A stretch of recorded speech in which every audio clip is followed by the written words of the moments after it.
What's up, everybody? Welcome to a special episode from the Self-Made Sports Network tonight. Big game going down in Ames. We got number 2 Houston coming into they get to lose on their own home court. Cyclones trying to improve to 15-0, the 6th ranked team in the country. Big game tonight, so we felt it was only appropriate to bring you kind of some extra coverage on something like this, especially this late in the year. Houston 23-2, Iowa State 22-3. Two great teams. Someone's got to come down with a loss tonight. JT, what are you seeing kind of out of the Houston camp tonight? Yeah, I mean, just in general, first of all, I mean, I'm excited about this one. I mean, I think this is kind of the textbook definition of a Big 12 Big Monday game. It doesn't get more Big Monday than this one. You're looking at Absolutely. nearly a top 5 matchup. Iowa State slipped out of the top 5 today, Just barely. just barely, but still excited. I mean, but I mean, I think this is, I mean, obviously it's their toughest matchup yet, I would say, because they haven't played Houston yet, and they haven't, or obviously haven't played Houston yet, haven't played Arizona yet. Right. But Tech, yeah, it's Tech down the road. Yeah, Houston's always historically been a team that has been really similar to Iowa State. It's always been strength on strength, to really good defenses. It seems like maybe both of them had maybe evened out a little bit in a good way. Where I mean, the defense is still there, but it seems like both offenses are maybe a little tick higher than what they usually are. So I guess what are you seeing on the Houston side of things? It's funny that you mentioned that they're kind of two evenly matched teams. The Ken Palm numbers for these two teams right now are Houston is number 4, Iowa State is number 7. But interestingly enough, Houston holds the number 12 spot on offense. Iowa State sitting at 17. Number 6 for Houston, respectively, on defense, and Iowa State sitting at number 5. So, like you said, they're basically the same team. They just kind of they play the same style, but they play it both in a different type of ugly way. And we had the opportunity to go down and catch them playing that Big 12 championship game a couple years ago. And granted, Iowa State was by far a hotter team that day on offense. Once they started cooking, it was over. But I mean, they both play the same style of offense, and I think this is going to be a barn burner tonight. This might be the game of the year, in my opinion. Yeah, I mean, and at least so far, I mean, you're still looking forward to that Arizona matchup. But yeah, this is Absolutely. definitely the game of the year so far. After Iowa State coming off a really big win against Kansas. I guess you got to hope that you didn't use too much of your juice against Kansas, because obviously Iowa State did to Kansas what Kansas did to Iowa State. Right. Just kind of a washout. So I guess you just got to hope that a little bit of a quick turnaround on Monday, and you have to hope that they have enough left in the tank to do business against Houston.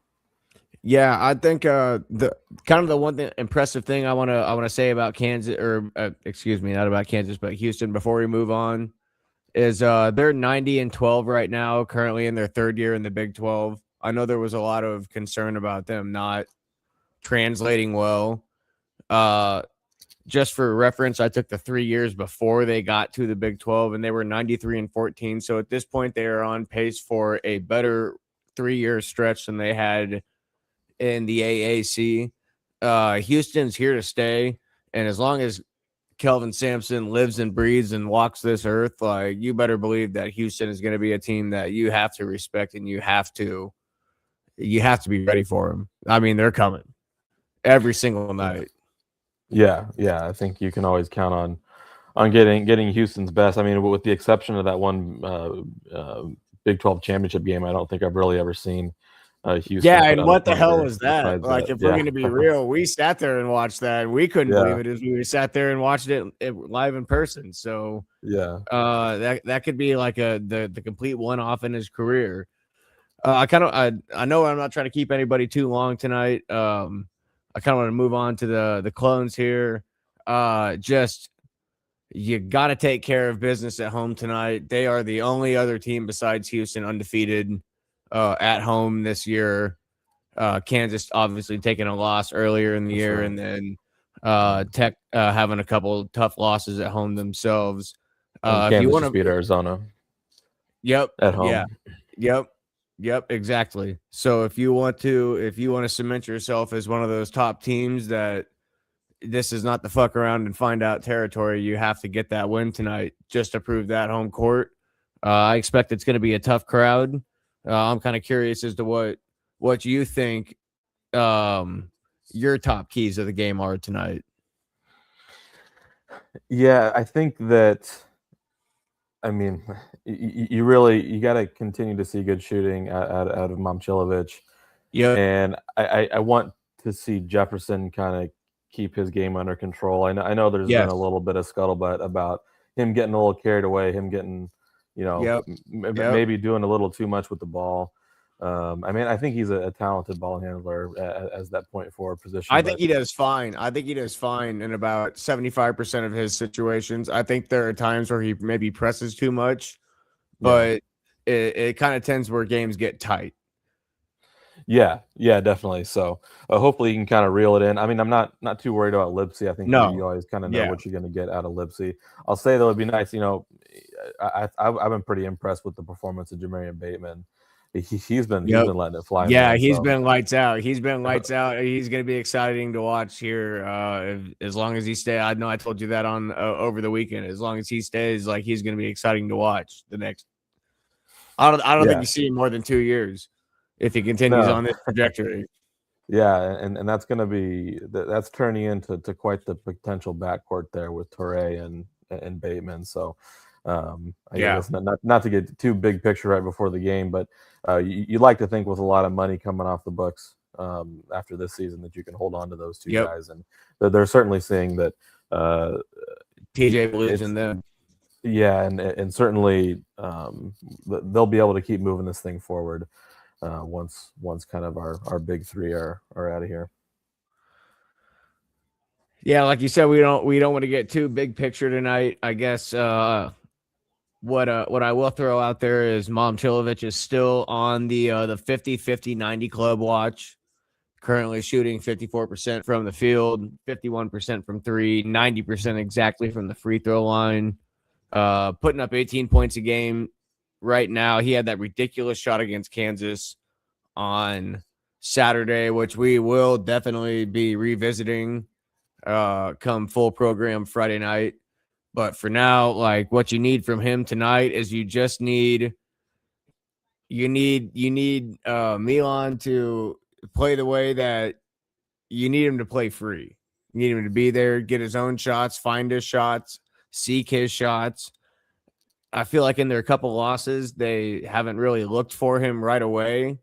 And then they suddenly start to press it. And then that, kind of puts him in a bad spot because he's got to kind of force something maybe he's not necessarily, comfortable with.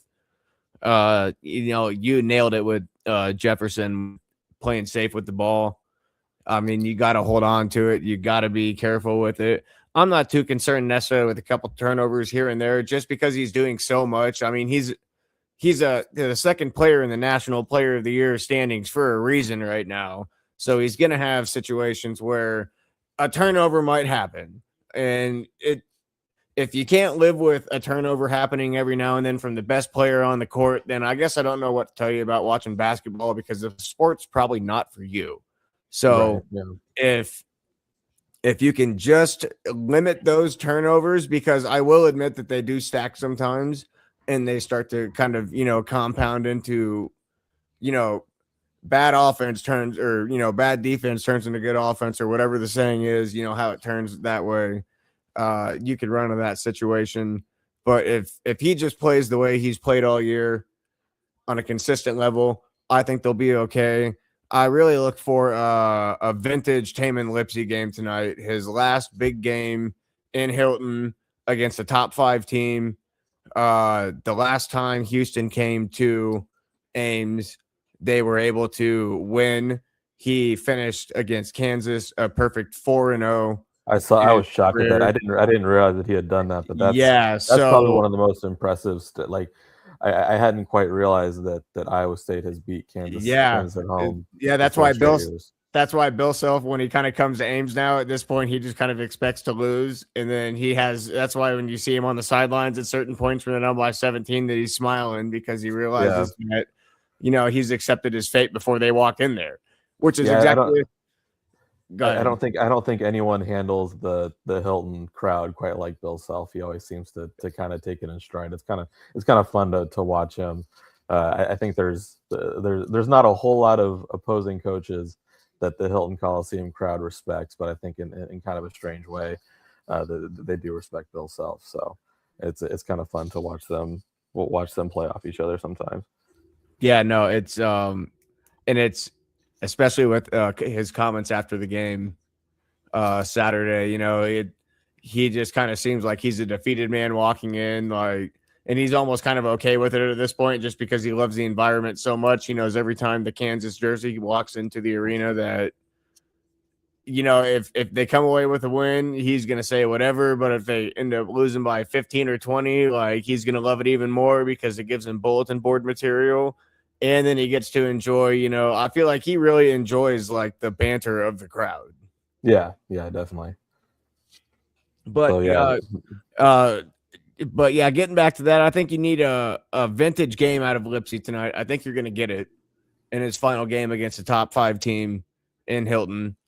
I think this is his moment to kind of secure his legacy, if you would. And then Torrey, obviously, just continuing to do what he does. I don't think you expect much from him to score, but you still need it for him to make an open shot if he's got one. And then Buchanan down low. Rebounding toughness and energy is always what he's brought the last 3 games. You got to have that same intensity. And if all 5 of those guys can even bring half of what I just said in unity, I think there's a really good chance they win tonight. yeah, and I guess we can kind of close things out here. I wanted to just go over the line real quick. There hasn't been a whole lot of movement. Iowa State opened as a 1.5 point favorite. That steamed up just a little bit to a 2.5 point favorite. So Vegas seems to be holding strong on Iowa State. The over/under opened at 133.5 and is steamed up to 135.5, which is a little bit higher than what you would see, obviously, for a Houston Iowa State game. Kind of to our point. Yeah, it is. Could be looking at that under there. So that's kind of tempting. So we'll have to. I don't really want to touch the spread either way. It's even with as good as Iowa State has been, it's still weird seeing them favorited against the number 2 team in the nation, even though they're at home. So I don't want any part of that spread, but that under at 135.5 is kind of interesting. What do you got for a score tonight? I think it's probably in the 60s. I'd probably put us at like 65 to like 63, something like that. I got put that under. I got 67-60 clones. So I didn't want to say 67 because I just didn't want to go there. So no, we're not. But apparently, you wanted to go there. So no, I know. Actually, I wasn't even thinking about that. So it's funny you said that. But yeah. I think it comes down to a couple points here late, and then Iowa State gets to the free throw line and kind of seals the deal with a couple misses late. And I think that's how you get to that point. So we're gonna go ahead and let you guys go. We kind of went just a hair over what we wanted to be here for with you tonight. Once again, for the Self-Made Sports Network, JT and Slim coming at you with kind of like a special pregame for the number 2 Houston Cougars coming into town against the number 6 Iowa State Cyclones. That game is 8:00 tonight. We appreciate you tuning in, kind of checking out this pregame. Good luck and roll clones, baby. Go clones.